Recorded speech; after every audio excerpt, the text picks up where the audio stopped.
नमस्कार। आपका अखबार के इस अंक में आपका स्वागत है। मैं हूं प्रदीप सिंह। प्रधानमंत्री नरेंद्र मोदी तीसरी बार प्रधानमंत्री बन गए। सीटें घट गई भले ही, तीसरी बार लेकिन उन्होंने शपथ ली। जवाहरलाल नेहरू के अलावा कोई ऐसा नेता नहीं हुआ देश में जिसने लगातार तीसरी बार प्रधानमंत्री पद की शपथ ली हो। नेहरू के बाद मोदी ऐसे हुए, हालांकि सीटें उनकी घट गई, 303 से 240 हो गई। विपक्ष के लिए ये जश्न का मौका था और 4 जून के बाद जो दृश्य था उससे लग रहा था कि पूरे देश की राजनीति बदल रही है। उसके बाद चुनाव हुआ हरियाणा और जम्मू कश्मीर में। हरियाणा में भाजपा के जीतने की कोई उम्मीद नहीं कर रहा था, यहाँ तक कि भाजपा के भी ज़्यादातर लोग मानकर चल रहे थे कि चुनाव हार रहे हैं। लोकसभा चुनाव में लोकसभा की सीटें आधी हो गई थी। एंटी इनकम्बेंसी 10 साल की, और 10 साल की एंटी इनकम्बेंसी बड़ी भारी होती है। लेकिन भाजपा की प्रचंड जीत हुई। प्रचंड इसलिए कह रहा हूँ, लगातार तीसरी बार भाजपा जीती और पहली 2 बार से ज़्यादा सीटें आईं। और ऐसे माहौल में जब एंटी इनकम्बेंसी का सामना कर रही थी, जब देश में भारतीय जनता पार्टी का रुतबा कम हो रहा था, ऐसे समय पर जीत हुई। जम्मू कश्मीर में चुनाव हुआ, वहाँ पीडीपी और कांग्रेस का एक तरह से सफाया हो गया। जम्मू बीजेपी जीत गई और घाटी में नेशनल कॉन्फ्रेंस की जीत हो गई। उसके बाद हुआ महाराष्ट्र का चुनाव। महाराष्ट्र के चुनाव ने बिल्कुल जैसे सन्निपात की स्थिति में ला दिया हो विपक्ष को, और जिस तरह की जीत हुई भारतीय जनता पार्टी की और उसके साथी दलों की, इसकी कल्पना करना भी मुश्किल था चुनाव से पहले। तो नतीजे आए तो पूरा विपक्ष, तीनों पार्टियां, शरद पवार की पार्टी, उद्धव ठाकरे की पार्टी और कांग्रेस, जो लोकसभा चुनाव के नतीजे से बिल्कुल बम थी, वो धम्म से जो है जमीन पर गिर गई। इन तीनों चुनाव के नतीजों का असर तो हुआ, लेकिन जो सबसे छोटा स्टेट दिल्ली, जो पूर्ण राज्य भी नहीं है, यूनियन टेरिटरी है, वहाँ भारतीय जनता पार्टी की जीत से, उस सन्निपात से आगे की क्या स्थिति होती है ये मुझे मालूम नहीं, तो इसके बारे में नहीं बता सकता, लेकिन उस स्थिति में विपक्ष पहुंच गया है। एक सज्जन है, राजनीति से तिरस्कृत है, आंदोलनजीवी हैं, उन्होंने लेख लिख दिया कि मैं अरविंद केजरीवाल की हार से खुश नहीं हूँ, या अरविंद केजरीवाल की हार की खुशी नहीं मनाऊंगा। बेगानी शादी में अब्दुल्ला दीवाना, कौन पूछ रहा है भैया आपको। तो जब आम आदमी पार्टी जीती थी, उसकी भी खुशी जो है केजरीवाल ने आपको नहीं मनाने दी थी, धकिया के बाहर कर दिया था। लेकिन उनको बताना है, शायद वो फिर से कोशिश कर रहे हो, ये इच्छा हो कि अरविंद केजरीवाल उनको अब बुला ले, साथ ले ले, जो भी हो। एक मोहतरमा है, उन्होंने सोशल मीडिया पर लिखा कि मेरे महबूब दिल्ली तुम्हें क्या हो गया है। तो मोहतरमा, दिल्ली होश में आ गई है आप जैसे लोगों को बेहोश रखने के लिए। दिल्ली का जो बदलाव है उसको समझिए आप। केवल एक, फिर कह रहा हूँ, बार बार कहता हूँ ये बात, कि केवल एक राज्य की सत्ता का मामला नहीं है। केवल ये नहीं है कि बीजेपी 27 साल बाद दिल्ली में सत्ता में आई है, कैसे समय पर आई है और कैसे बहुमत से आई है, किन परिस्थितियों में आई है, इस पर जरा गौर कीजिए। जब लग रहा था भाजपा के विरोधियों को कि भाजपा कमज़ोर हो रही है, तब भाजपा जैसे फिनिक्स से उठकर खड़ा होता है, कोई राख से उठकर खड़ा होता है, उस तरह से खड़ी हुई। हालांकि राख नहीं हुई थी भाजपा, जिनको गलतफहमी थी उनकी गलतफहमी दूर होने में ज़्यादा समय नहीं लगा। तो भारतीय जनता पार्टी का दिल्ली में जीतना केवल ये नहीं है कि आम आदमी पार्टी हार गई, बीजेपी जीत गई, बीजेपी की सरकार बनेगी और आम आदमी पार्टी की सरकार चली गई। ये पूरे इकोसिस्टम पर हमला है। कह रहा हूँ मैं किस समय पर, इसलिए कह रहा हूँ कि भारतीय जनता पार्टी लोकसभा चुनाव के बाद से लगातार आगे बढ़ रही है। अमेरिका में डोनाल्ड ट्रंप के राष्ट्रपति बनने के बाद ये जो इकोसिस्टम का फंडिंग का जो सोर्स था वो सूख रहा है। यूएस एड के खिलाफ जिस तरह की बातें आ रही हैं, जिस तरह के लोगों की फंडिंग हुई है, भारत में अराजकता फैलाने, भारत में असंतोष फैलाने और सत्ता बदलने का खेल विदेश से चल रहा था, और देश में बैठे तमाम लोग उसका समर्थन कर रहे थे, उसमें शामिल थे। उन सब लोगों के लिए एकदम सख्ते की स्थिति कि अब क्या करें। अब तो किसी तरफ के नहीं रहे, यहाँ भी एक्सपोज हो गए और बाहर से जो मिल रहा था वो मिलना भी बंद हो गया। तो इन लोगों की स्थिति जो है इस समय एकदम बौखलाए हुए व्यक्ति की तरह है। वो उनको समझ में नहीं आ रहा है कि आखिर कहाँ वो सहारा ढूंढे, कहाँ वो संतोष ढूंढे, कहाँ कोई कंधा मिले रोने के लिए, लेकिन कुछ मिल नहीं रहा है। इसमें आज मैं थोड़ा सा अलग तरह से बात करूंगा। मैं अपनी बात से ज़्यादा एक किसी और बुद्धिजीवी की बात, एक लेखक, जो लेखक हैं, इतिहासकार हैं, इतिहास, भाषा, संस्कृति और वैदिक अध्ययन के बारे में शोध भी करते हैं, लिखते भी हैं। उम्र 93 साल की है, लेकिन पूरी तरह से चौकस है, पूरी तरह से सक्रिय है। उनकी एक किताब जो बहुत लोकप्रिय हुई, वैसे तो बहुत सी किताबें हैं जो लोकप्रिय हुई, वो है अपने अपने राम। और दूसरी उनकी जो हाल की किताब है, भारतीय इतिहास में मोदी फैक्टर। दरअसल डॉक्टर भगवान सिंह जो हैं वामपंथी लेखक हैं। मोदी की प्रशंसा में जिस तरह से उन्होंने लिखा है, ये पुस्तक जिस तरह की लिखी है, सारे वामपंथी खेमे में खलबली है। समझ में नहीं आ रहा कि ये हो क्या रहा है।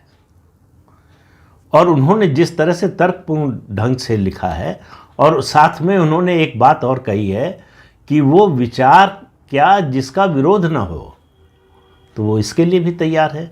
लेकिन उनकी फेसबुक की एक पोस्ट है, उसको मैं आपसे साझा करना चाहता हूँ। पूरा का पूरा तो नहीं कर सकता, काफ़ी लंबी है, फिर भी एक काफ़ी बड़ा हिस्सा आपसे साझा करना चाहता हूँ कि वो दरअसल इस पूरे जो इस समय राजनीतिक वातावरण है, ख़ास तौर से 2014 से लेकर अब तक का, उस पर उनकी टिप्पणी, उनकी सोच क्या है, उनका आकलन क्या है। उन्होंने अपनी टिप्पणी का शीर्षक दिया है, चेतना ही न रही चढ़ चित्त, कि मतलब चेतना चित्त में आ नहीं रही है। फिर आगे लिखते हैं, वो मैं पढ़कर सुनाता हूँ, उसका कुछ हिस्सा मैंने नोट करके रखा है, उसको आपको पढ़कर सुनाता हूँ। भाजपा की उत्तरोत्तर बढ़ती स्वीकार्यता बुद्धिजीवियों के एक बड़े वर्ग को असह्य लगती है। शिक्षा और संस्कृति के क्षेत्र में उसकी विफलताएं कुछ तो आरएसएस की सोच से प्रभावित रही हैं कि मनुष्य सोचने लगता है तो उसमें अनुशासन की कुछ कमी आ जाती है। समाज के सैनिकरण का उसका जो ये संकल्प है, भारतीय मिजाज से मेल नहीं खाता। तो आरएसएस के आलोचक रहे हैं, वो आरएसएस से घृणा करने वालों में नहीं रहे हैं। परंतु इसका एक कारण मोदी के सत्ता में आने की संभावनाओं को देखकर कांग्रेस शासन में अच्छे दिन गुजारने वाले और सीधे या चोर दरवाजे से अपनी निकटता के कारण ये बुद्धिजीवी वर्ग और सशंकित और व्यग्र हो उठा। इंदिरा युग के आने के बाद भ्रष्टाचार के सिस्टम का अंग बन जाने से उन्होंने कहा कि भ्रष्टाचार है कहाँ। इंदिरा गांधी का बयान बड़ा चर्चित बयान था। जब भ्रष्टाचार का सवाल पूछा गया था तो उन्होंने कहा भ्रष्टाचार है कहाँ।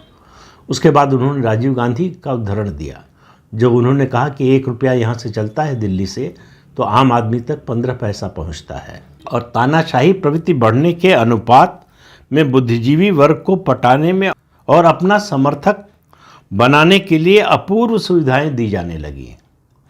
ये कांग्रेस के युग की बात कर रहे हैं कि बुद्धिजीवियों को किस तरह से लुभाने, अपने साथ लेने के लिए उनको किस तरह की सुविधाएं दी जा रही थी। सुविधाएं और आभासी शक्ति अर्जित करके पत्रकार और लेखक ये भ्रम पाल बैठे कि वे लोकतंत्र के चौथे स्तंभ हैं।